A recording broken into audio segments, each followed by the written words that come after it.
A pleasant day to everyone. I am Arnel C. Toriente, and for this video, I am going to discuss to all of you my assigned topic, which is the corporate social responsibility towards stakeholders, promotion, and benefits. But before that, let me present first my learning objectives to start my discussion. So at the end of this lesson, the students will be able to define what is stakeholders, promotion, and benefits. Secondly is to define or identify, the concept of stakeholders, promotion, and benefits in corporate social responsibility. And lastly, to compare the differences of stakeholders, promotion, and benefits, and that's all. So, I know Miss Marjorie already discussed to all of you what is corporate social responsibility all about, but I will give to all of you a brief or I will refresh it again to all of you so that you have an idea or more idea, what is CSR. So, when we say corporate social responsibility, it is a type of a business self-regulation with the aim of being socially accountable. So there is no one right way companies can practice CSR. So this means that many corporate CSR initiatives strive to positively contribute to the public, so the economy of the environment. So in today's socially conscious environment, employees as customers place a premium on working for spending their money, and businesses that prioritize by CSR. So we have this CSR towards stakeholders. So when we say stakeholders, it is a person has invested interest in a company and can either affect or be affected by business operation and performance. So typically, when we say stakeholders are the investors, employees, customers, suppliers, communities, governments, and or maybe a trade associations. So to information for everyone, we have the two types of stakeholders. We have this internal stakeholders and external stakeholders. So the person involved in internal stakeholders are, firstly, we have these shareholders, the owners and employees. So remember, in a business, there is a stakeholders wherein these internal stakeholders are, as what I've said, the shareholders, owners, and employees. But on the other hand, we have these external stakeholders, which are the customers, the vendors, and the suppliers, and of course the booth holders. So let me begin first explain the internal stakeholders. So the internal stakeholders, so from the term itself, it is an internal stakeholders are groups of individuals who are coming from within the organization. So there is, these are the shareholders of investors, employees, and company management.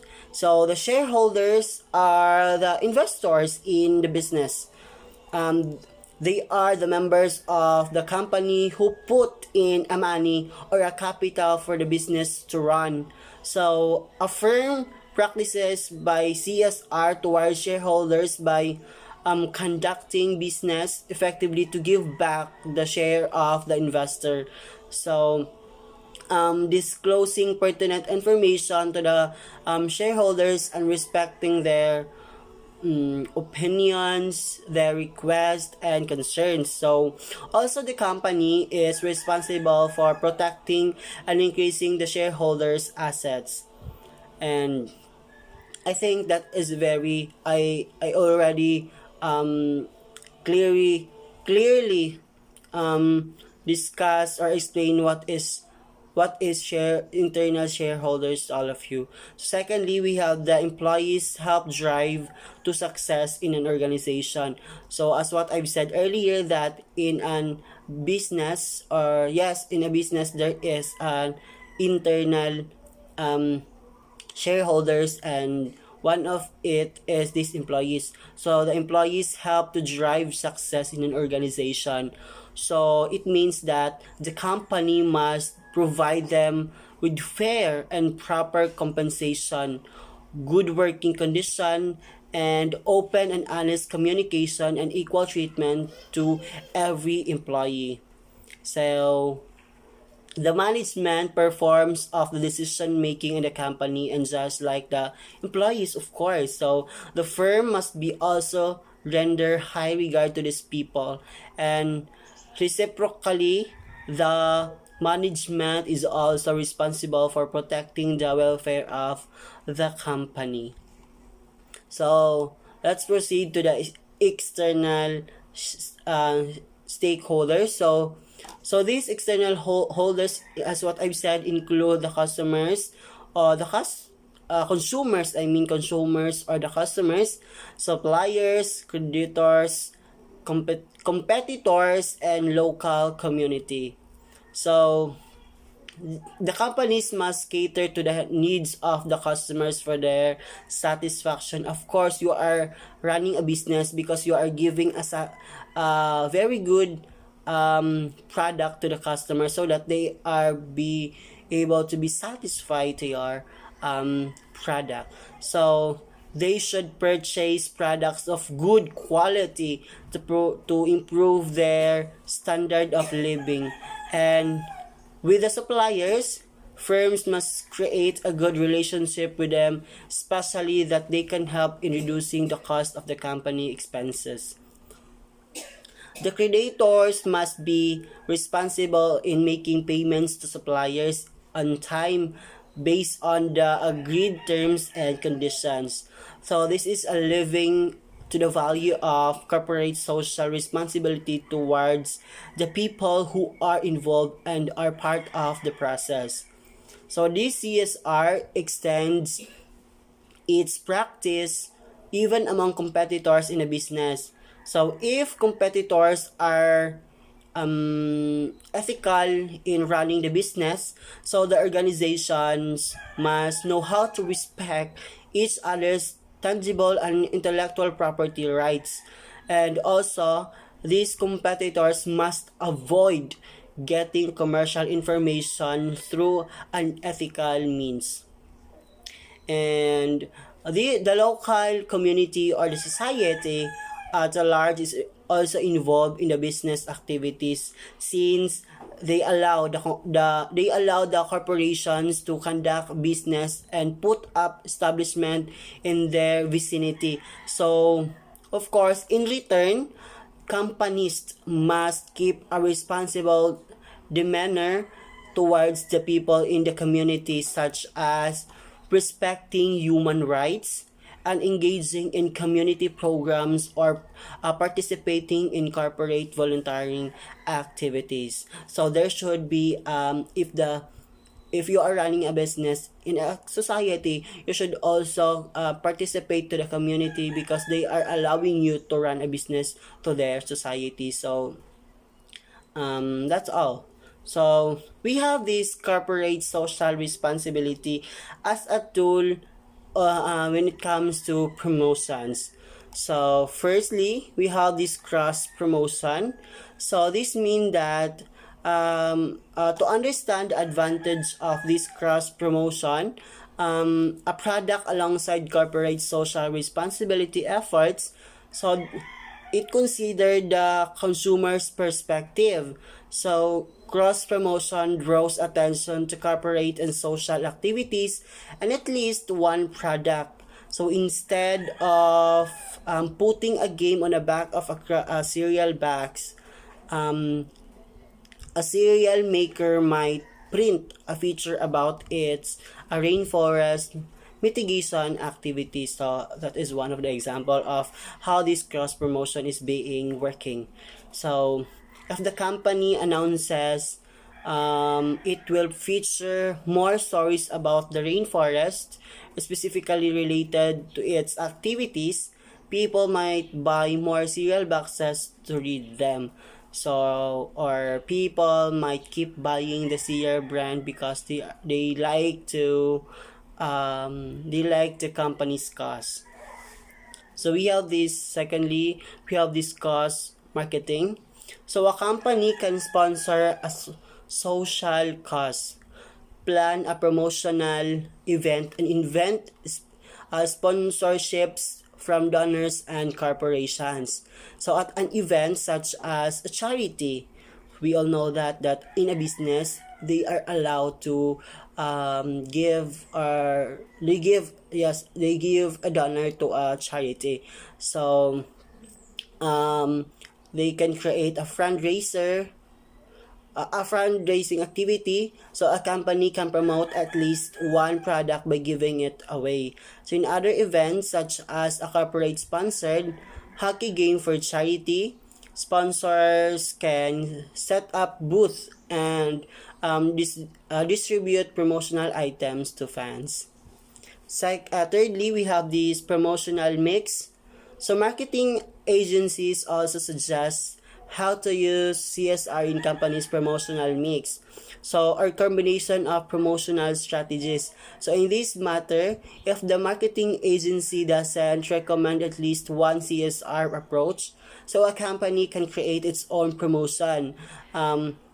Some companies work with more than one agency to get diverse perspectives, so such as planning promotion across different communication channels. So next we have this web audience.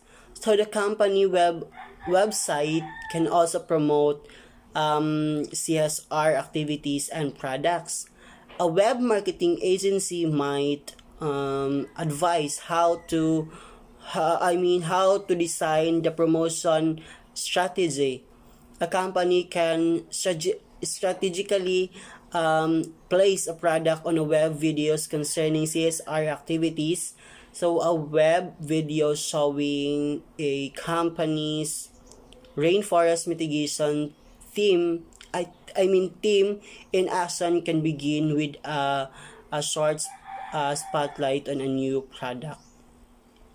So let's proceed to the corporate social responsibility towards business benefits. So the benefits of corporate social investment for businesses. So we have the potential benefits of CSR to companies include better brand recognition. So that the first. And secondly, the positive business reputation, increase sales and customers loyalty, operational cost savings, better financial performance, greater ability to attract talent and retain staff, organizational growth, and lastly, we have the easier access to capital. So let me discuss some those um, I uh, I said. So let me explain it. So first, we have this responsible business reputation. So it means that in a corporation or corporate social investment can help you to build a reputation as a responsible business. So which can in return lead to competitive advantage. So the companies often favor suppliers who have responsible policies, since this can reflect on how their customers see them. And some customers don't just prefer to deal with responsible companies, they insist on it. Um, we have this cost savings. So it means that by reducing resource use, waste, and emissions, they can help the environment and save money too. In when it comes to with a simple steps or in a simple few steps, they might be able to lower your or they were may able to lower their utility bills and achieve savings for their businesses. So see how to reduce your business's ways to save money. Um, of course, to save your money, you should be resourceful when it comes to your business. But put it in a you should um, mind it if it is catchy to your customers. And finding and keeping talented staff, of course you should hire your staff that is responsive, not just responsible, um, not just they are following the code of ethics, but of course they keeping or I mean they are talented because they will allow you to, or they can sell your products by innovating it, by talking it to their customers. So being a responsible, sustainable business make it easier to recruit new employees or retain existing ones. So employees may be motivated to stay longer, thus reducing the cost and distribution and recruitment and retraining. So of course, if we are running a business soon, we should also mind our employees because